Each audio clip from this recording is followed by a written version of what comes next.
So today is ang ating vlog is about the astro flower. So paano ba mag-flower ang isang astrophytum? So this is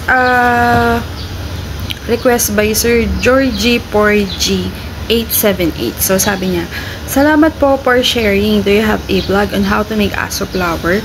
Recently, I have 22 pieces of at 2 to 3 inches. Meron daw siyang astrophytum na 22 pieces at 2 to 3 inches. O, diba? Ang taray ni Sir, parang magbebenta naman. Ayan. Magkano po ba yan? Super kabuto po ba yan? Ano bang lahi niyan? Char? Ayan. So, ayun. Biggie thanks in advance. Ayan. So, thank you, Sir Georgie, for watching my vlog last time. Yung nagpa-pollinate ako. Yun eh. Ayun. So, sa hindi pa nakakapanood, pwede yung panoorin yun. Ayun. Ang title ay Hybrid Astro, Come With Me and Let's Pollinate. Ayun. So, madali bang magpa-flower ng astrophytum? So, sa akin, okay lang. Hindi naman ako nahihirapan. Pero some of the astrophytum is hindi pa nagpa-flower. Hindi pa sila nagpa-flower. May mga ibang collector or nag-aalaga ng astro, hindi pa nga nagpa-flower yung mga astrophytum nila. So, ang tawag dyan ay malas. Char. Ayan.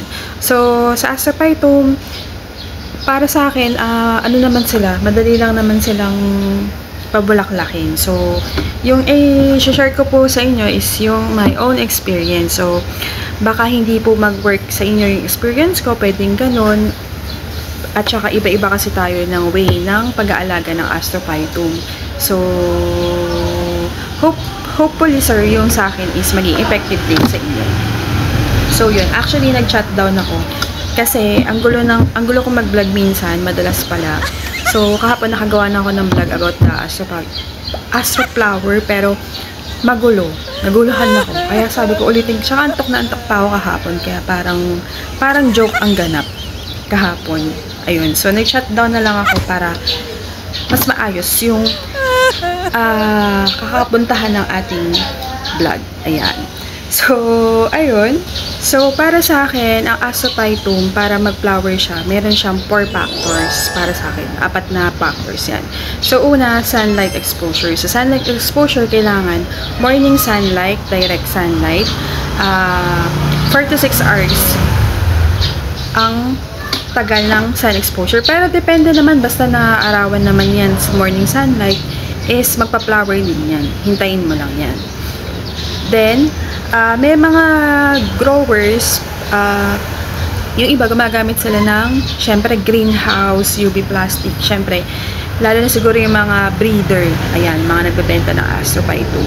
And para ma-trigger daw yung pagpa-flower ng astrophytum, kailangan mag-maintain ng temperature. So, ang sabi is 70 to 80% degrees Fahrenheit. So, ilan yun sa Celsius? Ay, bahala ka na mag-compute. Ayan, kaya na mag-compute dyan. So, 70 to 80% Fahrenheit sa umaga po yun. Tapos sa gabi, 50 to 60% Fahrenheit. O, diba? Hindi ko po alam kung ilan sa degrees kayo na mag-compute. Ay, sa Celsius, kayo na mag-compute. Ayan. So, ano pa? So, sun exposure, and then sa water. Ayan, second, water. So, sa pag-water ng astrophytum, kailangan, ang gamitin nyo, kagaya ng sinasabi ko dati, distilled water. Totoo yun. Or, mas maganda, rainwater. Kaya lang, paano nga kung hindi naman talaga umuulan everyday? So, ang maganda is distilled water. Yun nga lang, kamahalan. Ang mahal naman mag-alaga ng astrophytum, distilled water pa. Bakit? Kasi kapag put up water yung ginamit natin, nagkakaroon sila ng tawag dito, mineral deposit doon sa mga gilid-gilid ng mga astrophytum natin. Ayan. Ayan. Nahulog ba to? So, nagkakaroon sila ng mineral deposit. Papangit yung astrophytum.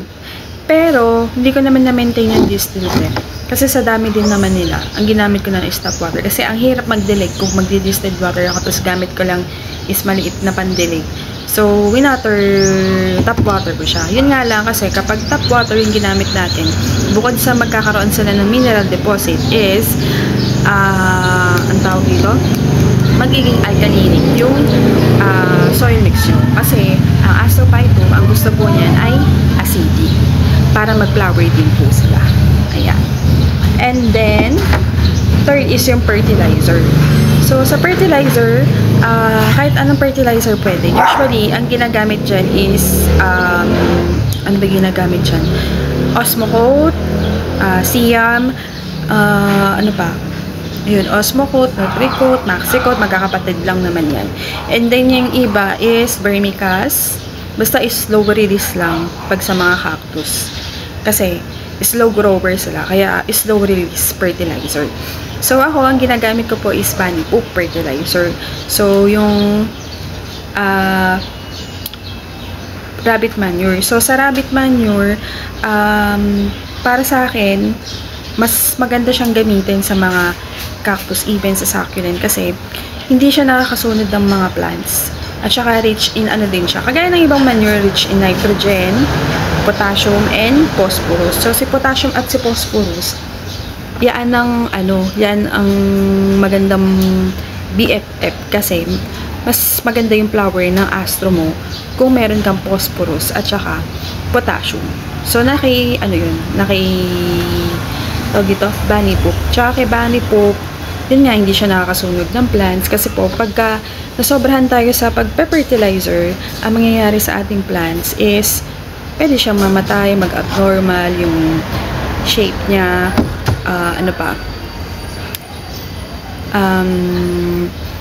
pag nasobrahan kayo, pwede nga siya mamatay, and then, pag sobra kayo sa fertilizer, labs na labs yan ng mga mealybugs, ng mga insect. Kasi, pag ang fertilizer is rich sa soil nyo, mainit po yung lupa at yun yung gustong-gusto ng mga insekto. Kaya pag summer, dapat nag-i-insecticide na kayo kasi gustong-gusto na yan, mangingitlog yan, magpapadami po iyan. So, kapag rich in fertilizer masyado ang yung soil, pupuntahan po yan ng mga insects, mealybugs. So, ingat kayo. Ano pa? So, sa bunny poop, ayun, kaya hindi siya nakakasunog ng mga plants kasi low ammonia siya at saka uric acid. Mababa lang yung content niya. Kaya hindi masusunog yung plants nyo. So, ako, dalawa ginagamit ko, bunny poop at saka potassium muriate. So, pag nagrepat ako doon sa center, yung bunny poop, tinatanim ko doon. Tapos, at the top, yung potassium muriate. So, matagal maubos yung bunny poop. As in, pag narepat ko, meron pa rin. Tapos, actually, dalawa siya. Yung hindi durog, tsaka yung durog. Mas mahal kasi yung durog. Kasi iniisip ko, ba't nga bang ginagamit ko is yung bilog, hindi yung durog. Kasi mas mahal po yung durog na bunny poop. So, syempre, madali lang naman magdurog ng poop ng kuneho. Ayun. So, ano pa? Ayun. So, blooming season ng Astrophytum is spring to summer. So, actually, parang sa akin, bare months is mas nag-bloom, mas marami silang bloom. Though, the entire year, nagbo-bloom naman sila. Pero, madalas na, December. Ayun. So, maganda din po, before the blooming season, mag-trim na kayo ng roots ng aso nyo para mas mabilis silang lumaki, tsaka mag-flower. So, yun, additional kay potassium, yung kay potassium muriate, yun, maganda yung tingkad ng bulaklak nyo. Tapos, phosphorus and potassium, ano sila? Tawag dito? Pampa-root growth, pampatatag ng plants, mga ganun. So, yun, root trimming, tapos, depende pa rin sa Astrophytum. O, nagbabari sila kung kailan sila lumaki, tsaka yun nga, sa age nila. So, huwag kayong malungkot kung hindi pa nagpa-flower yung Astrophytum. Ayan. So, and then fourth is yung soil mixture natin. So, para sa akin, factor din yan. So, kailangan kasi healthy din yung soil mix nyo. Kasi yan yung basic, like, dyan kukuha ng nutrients yung inyong mga plants. So, kailangan gumamit kayo ng mas organic para maging acidic yung soil mix nyo, especially the peat moss. So, mas magandang gamitin si peat moss kesa kay coco peat kasi si coco peat is alkalinic and si peat moss, pag sinamahan nyo yung plants nyo, yung soil mix nyo, ginagawa nyo yung acidic yung soil nyo. Kasi diba kung gagamitin nyo at tap water, magiging alkalinic yung soil mix nyo. So, better be meron peat moss na CRH para i-balance niya yung soil mix niya para maging acidic. So, alam naman natin, the cacti family loves acidic acidic soil. Ayan. So, ano pa ba sinulat ko dito? So, yun, peat moss. Ako, ang gamit ko lang naman, peat moss, CRH. Minsan loam soil, minsan garden soil kung ano available dito. So, yun. Basta may peat moss saka CRH kasi CRH din rich in yun, potassium, phosphorus, mga ganun. So, maganda din talaga si CRH. Ayun. Tapos, pag sa mga pots, mas maganda gumamit kayo na lang ng plastic pots or terracotta pots. Kasi, may nangyari sa akin yung tatlo kong astrophytum, bigla silang kumulubot kasi pag-check ko, yung soil mix nagputol-putol yung ugat nila. So, ibig sabihin, hindi ganun nag-aerate yung soil, hindi pumapasok yung hangin kasi masyado siyang pag ganun siya pag ganun yung pot ayun, bigay lang kasi yun so yung pot na yun bigay, tapos hindi siya maganda for me, naging marupok yung naging brittle yung mga ugat ng astrophytum ko. So yun, kainis. So, gumamit na lang kayo ng terracotta or yung mga plastic pot. Yung medyo malalim kasi maugat ang mga astrophytum. Tapos, ito pa,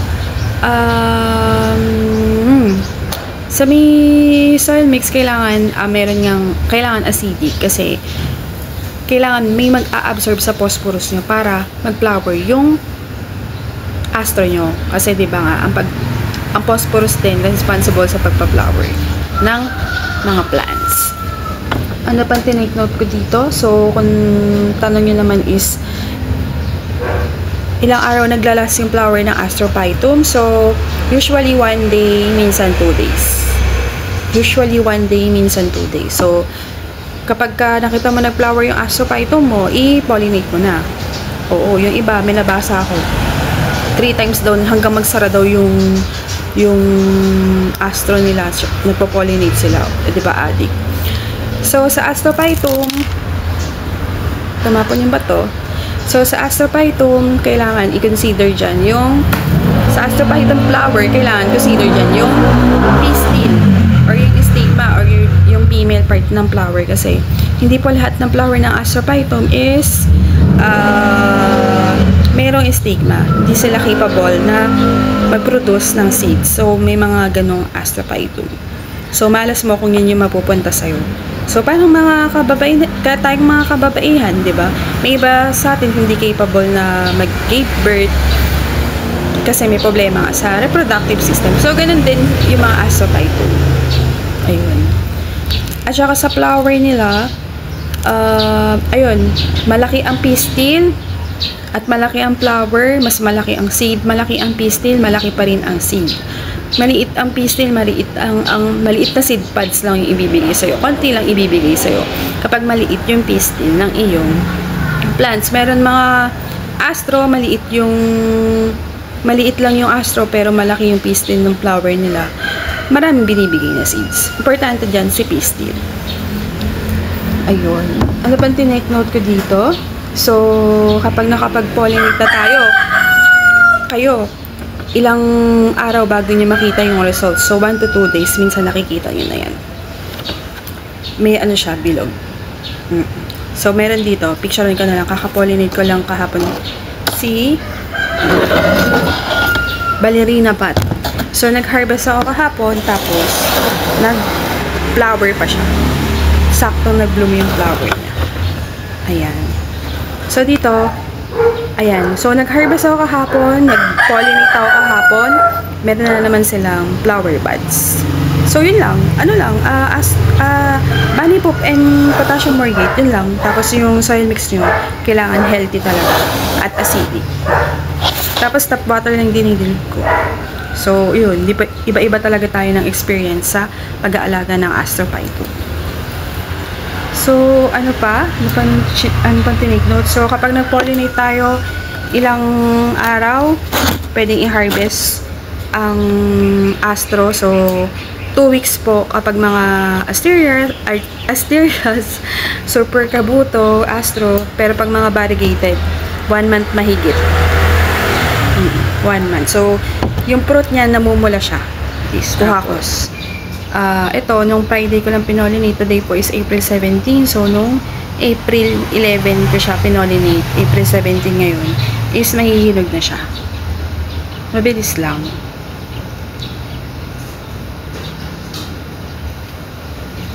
Ayun, namumula na siya. So, mamumula yan.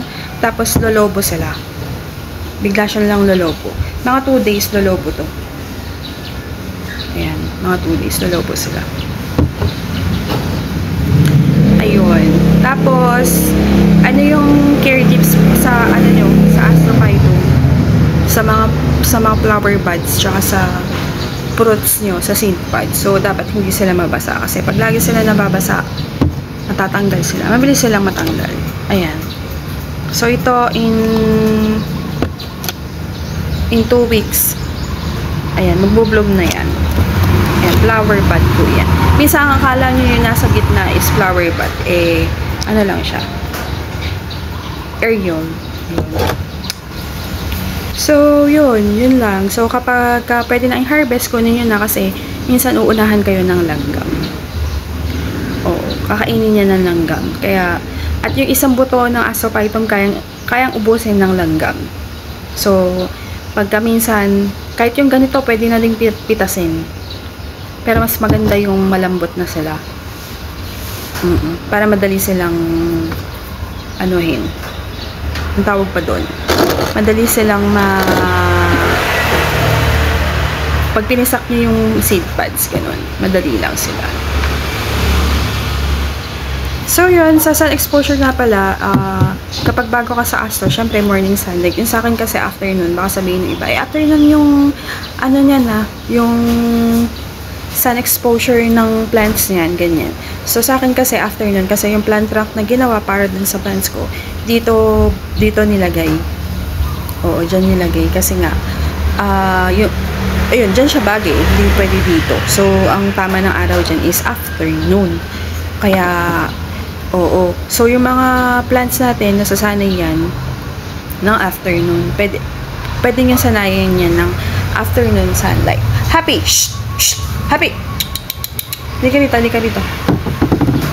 Oh, nagkakalkal ng basura. Halika rito. Di ba madami ka lang nakain kanina? Ba't nagkakalkal ka ng basura? Ha? Happy! Ting ting ting ting ting! Ay, flower. Di ba gusto may flower na astro? So, yun. Dapat morning sunlight. Tapos, kapag sanay na sila, sanayin nyo 2 hours, 3 hours, 4 hours. Pag sanay na sa 4 hours, matagal na panahon, pwede na yan sa afternoon, hindi masusunog. Tsaka kung gusto nyo sila afternoon, kung problema nyo din is yung location, gumamit kayo ng UV plastic or yung net na 70% shaded. Ayun. Ano pa ba? Ano pa bang i-share? Ano pa bang i-care tips ko sa Astrophytum? So, yun. Comment lang kayo kung meron kayong tanong. Kasi I can answer naman. So, kapag nakapag-pollinate kayo ng seeds, syempre, harvest nyo na. Tapos, babad nyo muna sa tubig, 24 hours, or 1 hour, pwede. Mas maganda, mas matagal mababad. Mas mag-germinate sila. Ayun. So, kapag meron na kayong, nakapag-harvest na kayo, meron na kayong seeds. So, kapag nakapag-harvest na kayo, ito fresh lang to kahapon. Dito. Ayan, malaki. Pag malaki ang flower, malaki ang pistil. Big flower, big pistil, it will give you big seed pods. Ayan. So, kapag nakapag-harvest na kayo, so, yan. Ito yung iba, kahapon. Tapos, meron na kayong seeds. Ayan. I-germinate nyo na. So, try kong ilagay dyan yung link kapag sinipag ako. Pag hindi, hanapin nyo na lang. Ayan. Yung na-germinate ko. Diba? Bilis nila, oh. Laki nila. So, binabad ko to ng twice sa water. 24 hours. Tapos, pinatuyo ko. Akala ko kasi magagawa ko na. Tapos, inano ko ulit. Binabad ko sa tubig. Tapos, pinatuyo ko. Tapos yun, tsaka ko siya mas maganda ang babad sa tubig. So, yun. Wala na akong ano. Minsan pala ganito yung kulay ng astro. Minsan maitim. Baka hanapin nyo yung pula. Minsan itim yung kulay. Depende sa breed nila. So, this is Kiko Turtle. Ayan. Kapatid, Astrophytum din to. Sa ano ko nga to pinolinate sa astro. Ayan. So, kapag super kabuto, bully ang kanilang seed pads. Asan yung kanina? Ayan, no? Bully siya. Super puti. So, yun. I hope nasagot ko yung mga tanong, and kung may tanong pa kayo, yun, comment nyo lang. Natanggal. Mamaya na nga. So, yun, kung may tanong pa kayo, comment nyo lang dyan. I hope nakapagbigay ako ng detailed na care tips sa ating Astrophytum, sa pagpa-flower, sa seed pad, sa pagpo-pollinate. Ayun, lagay ko na lang yung link ng mga ganap dyan. So, thank you for... So, yun lang. I hope nakatulong, sir, yung... At nasagot ko yung tanong nyo. So, based on experience ko lang yung aking shinare. And importante is na ingatan nyo yung astro nyo. So, magsha-shoutout na din ako. Tara lang. Magsha-shoutout na din ako. Ayan. Shoutout to Sir Palzor. Ayan. Tama ba? So, shoutout kay Sir Primitive Palzor. Hello po. Thank you po sa inyong support, Mami. Lace Garden. Thank you din, sis. Succulent Davao. Grow with Lean. Ayan. So, thank you po sa inyo. And Sis Loud Bautista, Sir Gerald Naon. Thank you sa inyong support. Ayan. So, that's all for today. Thank you for watching at Everything Nice at Mitch Succulent Love. This is Ernest Plantita saying, God bless po at laging mag-ingat.